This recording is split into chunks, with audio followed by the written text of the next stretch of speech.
আজকে যা যা রান্না করলাম তা নিয়ে আজকের ভিডিও।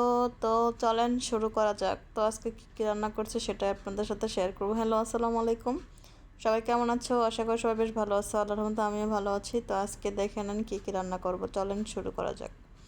তো এখানে আমি দেখেন সব কিছু রেডি করে নিয়েছি, মানে কেটে ধুয়ে সব কিছু রেডি করে নিয়েছি। তো আমার কাছে মনে হয় যে এইভাবে কেটে ধুয়ে রেডি করে নিলে রান্নাটা অনেক বেশি সহজ হয়ে যায়। তো এখানে আমি বাঁধাকপি ভাজি করব, যেটা আলু দিয়ে, আর হচ্ছে মাছ ভুনা করব, সাথে আছে আমি শিম ভাজি করব। তো যাই হোক বলে দিলাম, প্রথমে আমি তেল দিয়েছি, কড়াই চলে গেছি। তো এখানে আমি মাছগুলোকে ভেজে নেব, যেহেতু আগে মাছটা রান্না করব। তো এক এক করে সব মাছগুলো এখানে দিয়ে দিলাম। মাছটা এখন একটু ভেজে নেব হালকা করে, বেশি একটা ভাজবো না। তো হালকা করে যে উল্টে দিলাম। এখন উল্টে দিয়ে একটু আরেকবার ভেজে নিব, নিয়ে আমি এগুলো উঠে নিব। তো মাছটা প্রায় ভাজানো শেষ। তো এটা এখন আমি তুলে নিতেছি, সবগুলো এখন তুলে নিব। তো মাছ ভাজা শেষ। এখন আমি এই তেলের মধ্যে এখন পেঁয়াজ কুচি দিয়ে দিব। তো পেঁয়াজ কুচি দিয়ে এখন পেঁয়াজটা একটু ভেজে নিব। তো পেঁয়াজ দিয়ে দিলাম, দিয়ে এখন একটু নাড়াচাড়া দিয়ে দিব। নাড়াচাড়া দিয়ে এখন এখানে একটু ভালো করে ভেজে নিব আর কি। পেঁয়াজটা একটু নরম করে নিব, নিয়ে পরে এখানে আমি বাটা মশলাগুলো দিব। তো বেশি না, এখানে জিরা বাটা আর রসুন বাটাই দিব। তো প্রথমে জিরা বাটা দিয়ে দিলাম, তারপর হচ্ছে রসুন বাটা দিয়ে দিলাম। দিয়ে এখন এটা একটু পানি দিতে হবে। পানি দিয়ে এখন একটু নাড়াচাড়া দিয়ে দিলাম। এখন এখানে গুঁড়া মশলাগুলো দিয়ে দিব। এখানে লবণ দিয়ে দিলাম পরিমাণ মতো। যেহেতু মাছ ভাজার সময় লবণ দিয়েছি, তো হলুদ গুঁড়া আর মরিচ গুঁড়া দিয়েছি, বেশি একটা না। তো দিয়ে এখন মাছগুলো আমি এক এক করে দিয়ে দিলাম। মশলাটা কষিয়ে মাছগুলো দেওয়ার পর একটু নাড়াচাড়া দিয়ে দিব। নাড়াচাড়া দেওয়ার পর আমি এখানে পরিমাণ মতো ঝোলটাও দিয়ে দিব, যতটুকু ঝোল লাগবে পানি দিয়ে দিব। তো এখানে পানিটাও এখন দিয়ে দিব। তো আরেকটু আমি হচ্ছে কষাই নিতেছি আর কি। তো যাই হোক, এখানে আমি পানিটা এখন এখন দিয়ে দিব। তো চলেন পানি দিয়ে দেই। পানি দিয়ে দিলাম, পরিমাণ মতো ঝোল দিয়ে দিলাম, দিয়ে এখন একটু নাড়াচাড়া দিতেছি। তো আরেকটু নাড়াচাড়া যে বলক চলে আসছে প্রায়, তো আরেকটু নাড়া দিয়ে দিলাম। তো এখন ভালো করে একটু নাড়াচাড়া দিয়ে তারপর আমি এখানে হচ্ছে ধনে পাতা দিব আর কি। যাই হোক, এখানে মাছগুলো অনেক সুন্দর করে রান্না করতেছি। তেলাপিয়া মাছ যদি ভুনা করা হয় বেশি মজা হয়। তো দেখেন বলক চলে আসছে, এখানে আমি ধনে পাতা দিয়ে দিলাম পরিমাণ মতো। তো পরিমাণ মতো না, অনেকগুলো ধনে পাতা দিয়েছি। তো একটা কাঁচামরিচ, মানে 3টা কাঁচামরিচের ফাড় দিয়েছি ফ্লেভারের জন্য জাস্ট। তো এই তরকারিটা কিন্তু প্রায় হয়ে গেছে আমার। এটা এখন আমি নামিয়ে নিব।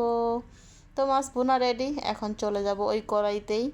এখানে আমি প্রথমে পেঁয়াজ কুচি আর হচ্ছে মরিচ ভেজে নিয়েছি। তারপর এখানে আমি আর বাঁধাকপিগুলো যেগুলো কেটে ধুয়ে রেখে দিয়েছিলাম আলু সহ, সেগুলো আমি দিয়ে দিলাম। দিয়ে এখন একটু নাড়াচাড়া দিয়ে দিব। এখন এখানে আমি হলুদগুলো আর লবণ দিব। তো এখানে লবণ দিয়ে দিলাম। লবণটা ভিজে গেছিলো তাই এরকম দেখাচ্ছিল। যাই হোক, এখানে হলুদ দিয়ে দিলাম। দিয়ে এখন একটু নাড়াচাড়া দিয়ে আমি এখানে ঢেকে দিব এটা হওয়ার জন্য। তো চলেন তারপর দেখা যাক। তো ঢাকা তুলে দেখলাম যে একটু নাড়া দিতে হবে। তো নাড়া দিয়ে দিলাম। নাড়া দিয়ে এখন আবার ঢেকে দিব। এটা ঢেকে ঢেকে ভাজবো, যেহেতু এটা সিদ্ধ হতে হবে।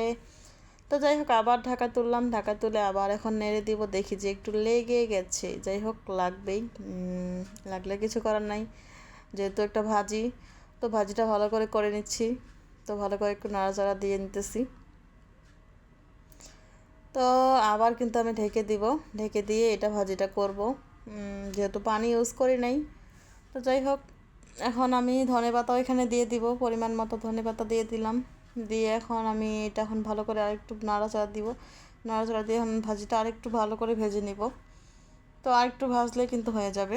ভাজিটা প্রায় হয়েই গেছে আমার এটা। তো যাই হোক, আবার ঢাকা দিয়ে দিব আমি নাড়াচাড়া দিয়ে। তো ঢাকা দিয়ে দিয়েছি। আবার এখন ঢাকা তুলে নিব।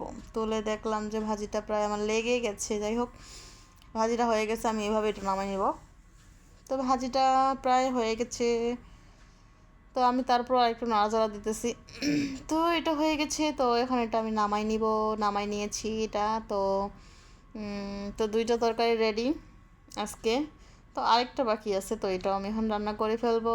যাই হোক, এখন আমি অন্য কড়াই নিয়েছি, যেহেতু ওই কড়াইটা ওই ভাজিটা করেছিলাম। তো এখানে আমি শিম, বেগুন আর তারপর হচ্ছে পেঁয়াজের এগুলো ফুল বলে আর কি। তো এখানে আমি এটা মাখায় রান্না করবো, মানে মাখায় ভাজিটা করব। তো এখানে আমি সব মশলাপাতি দিয়ে দিচ্ছিলাম। তো এখানে ধনে পাতাও দিয়েছি। দিয়ে এখন পেঁয়াজ কুচি, কাঁচামরিচ কুচি সব দিয়ে দিলাম। দেওয়ার পর এখানে হলুদ লবণও দিয়েছি। দিয়ে এখন আমি তেলও দিয়েছি, বাট তেলটা আমার ক্লিপ নেওয়া হয় নাই। যাই হোক, আমি ঢাকা দিয়ে দিলাম নাড়াচাড়া দিয়ে, তারপর দেখলাম যে এটা ব্লক চলে আসছে, পরে আরেকটু নাড়াচাড়া দিয়ে দিলাম। তো যাই হোক, এটা কিন্তু আমি আর ক্লিপ বেশি একটা নেই নাই। তো ভাজিটা আমি ভাজি করে নিয়ে নামাই নিয়েছিলাম। তো ফাইনাল লুক হচ্ছে এই যে, এগুলাই রান্না করছি আজকে। তো কেমন হয়েছে প্লিজ জানাবা সবাই, ভিডিওটা কেমন লাগছে প্লিজ লাইক কমেন্ট করবা। সবাই ভালো থাকবা, খোদা হাফেজ, বাই বাই।